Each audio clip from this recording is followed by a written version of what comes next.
When Arbenz became president of Guatemala, the country was very much under the thumbs of United Fruit Company, the big international corporations. And Arbenz ran on this ticket that says, we want to get the land back to the people.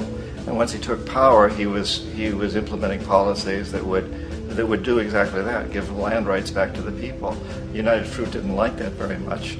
And so they hired a public relations firm, launched a huge campaign in the United States to convince the United States people, the citizens of the United States, and the press of the United States, and the Congress of the United States, that Arbenz was a Soviet puppet, and that if we allowed him to stay in power, the Soviets would have a foothold in this hemisphere. And that, at that point in time, was a huge fear on everybody's mind, the Red Terror, the Communist terror.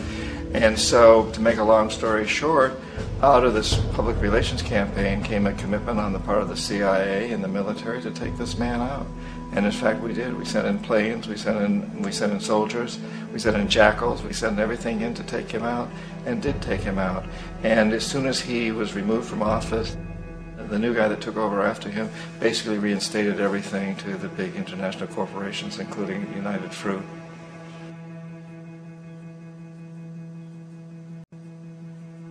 Ecuador for many, many years had been ruled by pro-U.S. dictators, often relatively brutal. Then it was decided that they were going to have a truly democratic election. Jaime Roldos ran for office, and his main goal, he said, as president would be to make sure that Ecuador's resources were used to help the people.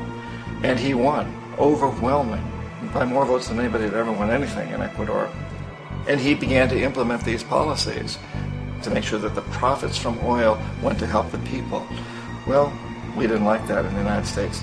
I was sent down as one of several economic hitmen to change Roldos, to corrupt him, to bring him around, to let him know, okay, you can get very rich, you and your family, if you play our game, but if you continue to try to keep these policies you've promised, you're going to go. He wouldn't listen. He was assassinated. As soon as the plane crashed, the whole area was cordoned off. The only people allowed in were U.S. military from a nearby base and some of the Ecuadorian military. When an investigation was launched, two of the key witnesses died in car accidents before they had a chance to testify. A lot of very, very strange things that went on around the assassination of Jaime Roldos. I, like most people who've really looked at this case, had absolutely no doubt that it was an assassination. And of course, in my position as an economic hitman, I was always expecting something to happen to Jaime, whether it be a coup or assassination, I wasn't sure, but that he would be taken down because he was not being corrupted. He would not allow himself to be corrupted the way we wanted to corrupt him. Omar Torrijos, president of Panama, was, one of my favorite people. I really, really liked him. He was very charismatic. He was a guy who really wanted to help his country. And when I tried to bribe him or corrupt him, he said, look, John, he called me Juanito. He said, look, Juanito, I don't need the money. What I really need is for my country to be treated fairly. I need for the United States to repay the debts that you owe my people for all the destruction you've done here. I need to be in a position where I can help other Latin American countries win their independence and be free of this terrible presence from the north that you people are exploiting us so badly. I need to have the Panama Canal back in the hands of the Panamanian people. That's what I want.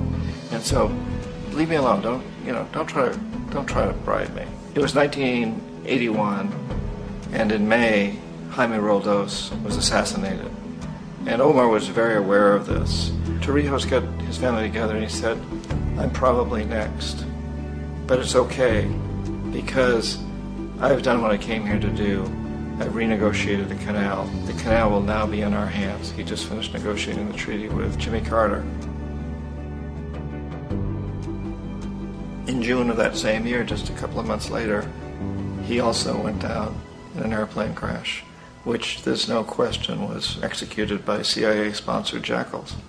Tremendous amount of evidence that one of Torrijos' security guards handed him at the last moment as he was getting on the plane a tape recorder, a small tape recorder that contained a bomb.